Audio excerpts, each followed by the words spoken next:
So I would say the primary takeaway is large language models, AI, machine learning, they are great tools, but tools are used by people, right?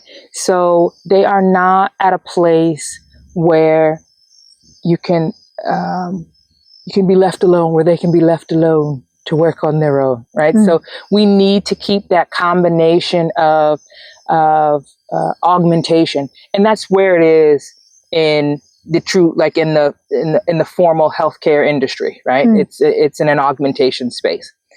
Unfortunately for lay people, it is not exactly that, and people are it's very tempting to think you can use your chatbots and things like that and your apps to replace your clinicians, and that's just not where it is right now. It is not in a space where you don't need to go to the doctor because it told me what to do for my whatever, depression, sciatica, whatever it is.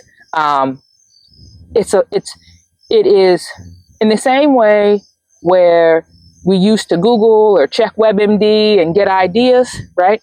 This is it's like a fancy presentation of those things. If it's serious, if it's significant, if it's been going on for more than a short period of time, you still need to check in with a vetted healthcare provider. That's the difference, right? I think the part that's being lost is, well, if this thing gave me an answer that I like, that seems reasonable, because it's always going to seem reasonable because it's going to be wrapped in data, right?